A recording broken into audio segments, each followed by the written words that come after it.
To me, my X-Men.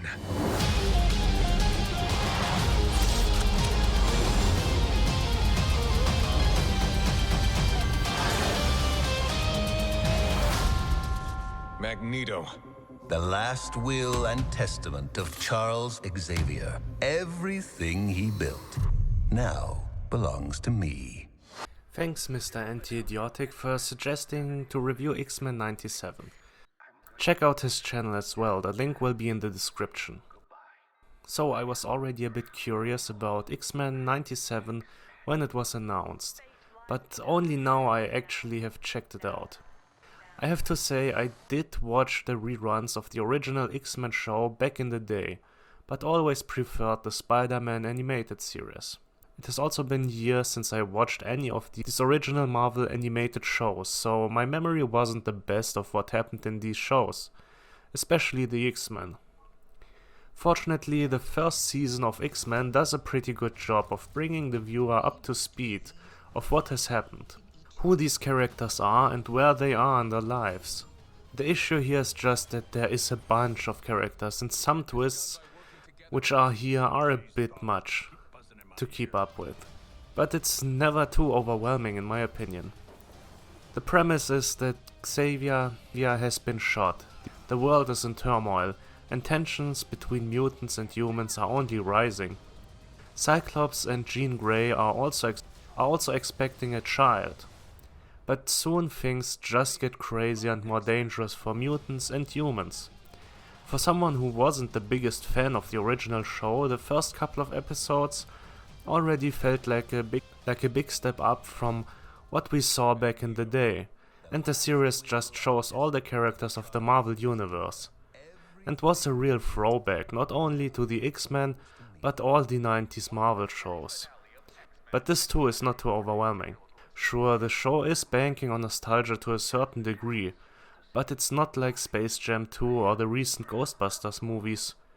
When we see Captain America or General Ross here, there is a reason for it, and there's very little pointless fan service. It's just an organic world, as they just fit into this world that has been created in the old shows and that exists also in this new continuation.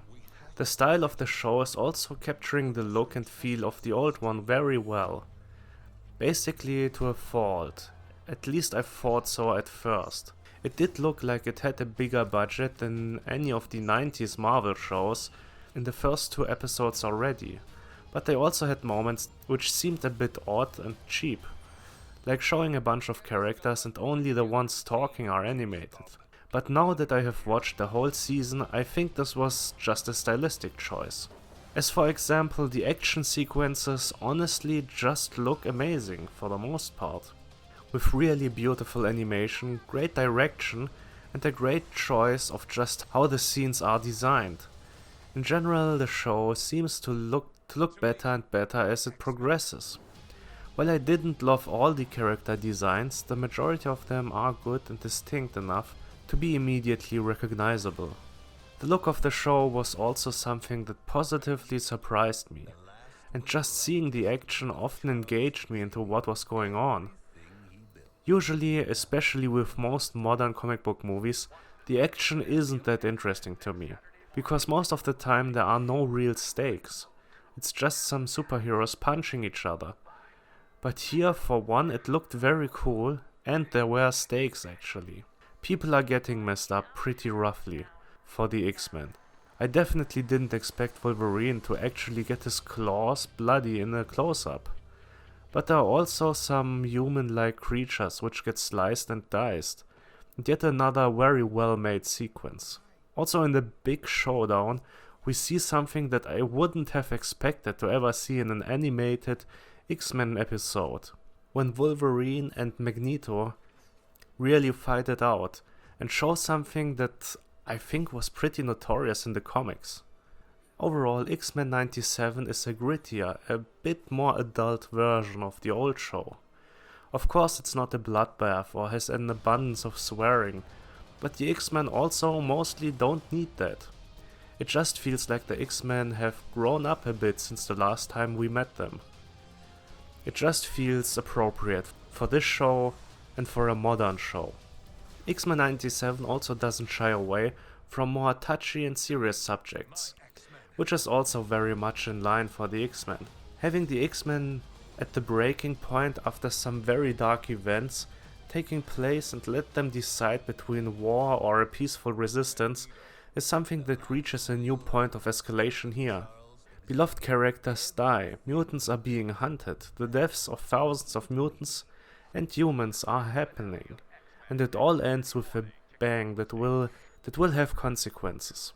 I honestly don't even want to spoil the twists and turns, as it's mostly quite well written and is one of the more refreshing Marvel properties in recent memory, even though it ironically is the revival of a decades-old show. The series follows the old Marvel animated series formula.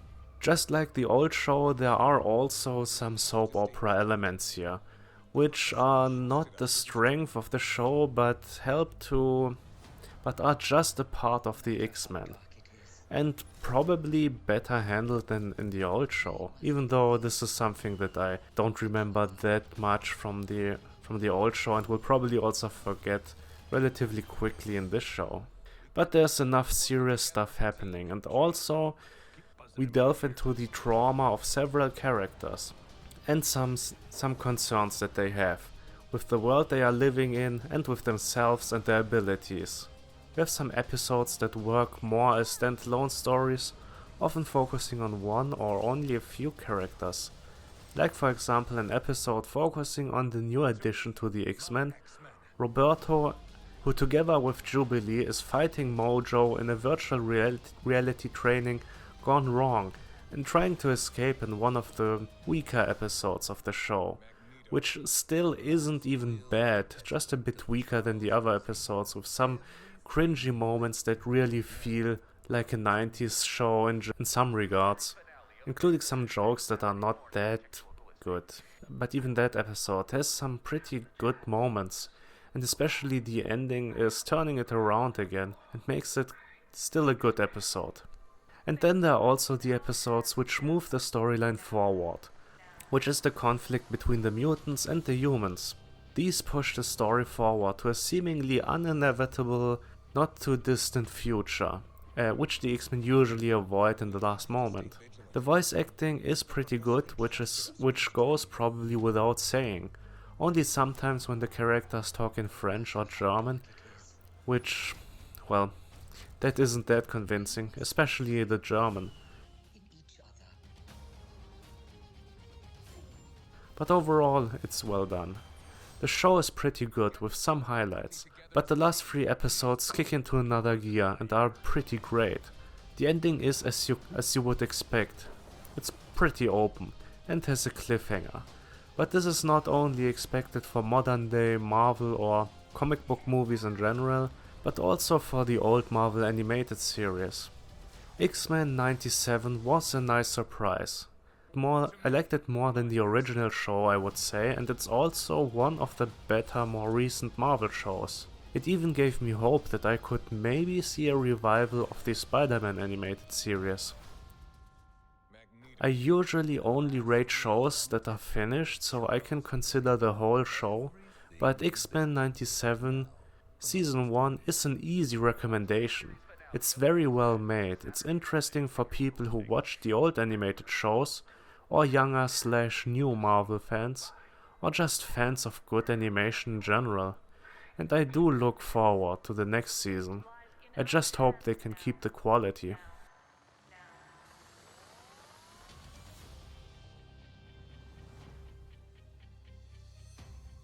Thanks again to Mr. Idiotic for the suggestion. And see you all in the next video. Professor entrusted us with his dream. No matter how dark it is, we must believe in each other.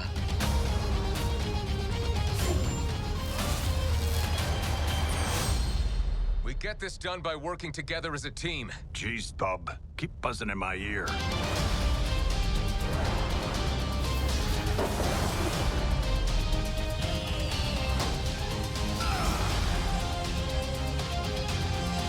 Heads up!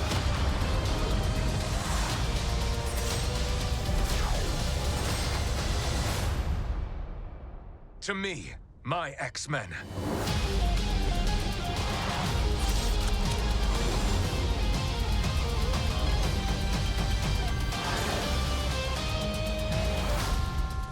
Magneto.